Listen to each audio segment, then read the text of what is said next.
Magandang araw mga kabayan, this is Ma'am Izette. Welcome to our channel. And for today's tutorial, ipapakita ko po ang isa pang online option ng pagbabayad ng PLDT bills para sa mga PS Bank account holders gamit ang PS Bank mobile app.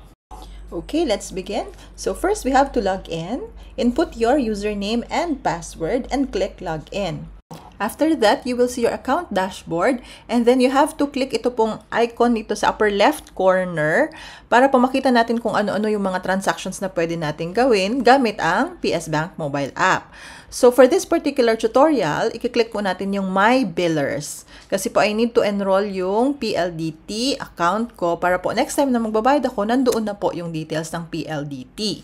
Okay, so i-click po natin itong My Billers and then after clicking, i-check lang po ng system kung ano yung mga naka-enroll na billers dito sa aking account at sa ngayon ay wala pa po. So, i-click ko itong plus icon sa baba.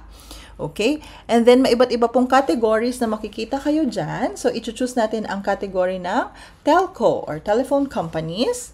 And then, we will select which company we are going to pay. So, for this tutorial, we will be paying for PLDT. So, we will click PLDT. And then, we need to fill out the form to complete the biller details. The first information needed is your subscriber or account number. 10-digit account number po ito. Makikita po ito sa inyong statement of account. And then, the second one is your account nickname. Para po kung ano lang yung mag-a-appear dito sa inyong mobile app. So, sa akin, ang nilagay ko lang is PLDT for easy reference. But you can put anything you prefer po dyan. And then, number 3 is the subscriber name. Kanino po nakapangalan ang inyong PLDT line. And then, fourth one is telephone number or mobile number for reference only. So, you can indicate there kung ano yung line ninyo, telephone number nyo ng PLDT line or mobile number po. Pwede po kahit ano. And then, lastly, yung reference number, wala na po akong nilagay dito. Wala rin akong makita information kung saan naman kukunin itong reference number na to. So, wala na po akong nilagay. Okay lang naman po yan. Magpo-proceed yung transaction.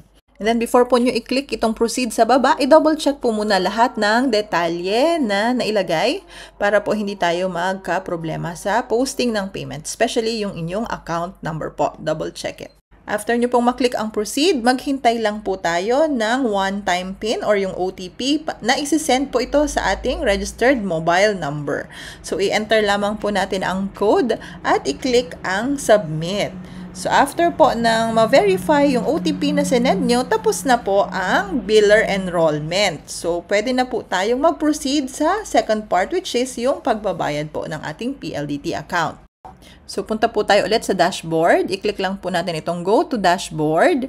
And then, pagbalik po natin ulit doon sa dashboard ng ating mobile account, i-click po natin ulit yung icon sa left. And then, hanapin po natin ang pay bills. After nyo maklik yung pay bills, papapiliin naman po kayo ng source of your payment. So, in case marami kayong account sa PS Bank, mamili lang po kayo ng isa kung saan gusto nyong ibawas yung payment sa PLDT nyo.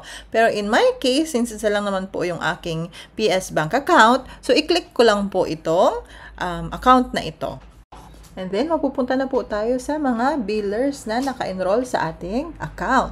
So, isa lang naman po yung sa akin, yung in-enroll natin kanina. So, i-click ko lang itong PLDT. On the next page, ilalagay lang po natin ang amount. So, in this example, we will pay 1,699 for our monthly bill.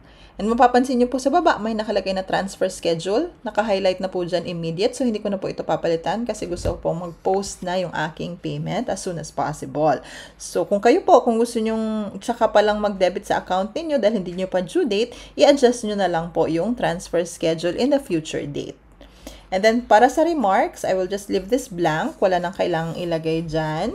Pero kayo po, kung meron pa kayong gustong in-note para sa bangko, okay lang po. So, i-click ko na yung proceed. Review the details once again and then click submit. After that, you are done. So, it will be reflected in your transaction history as soon as you finish the process. Makikita nyo po nabawasan na yung inyong PS Bank account.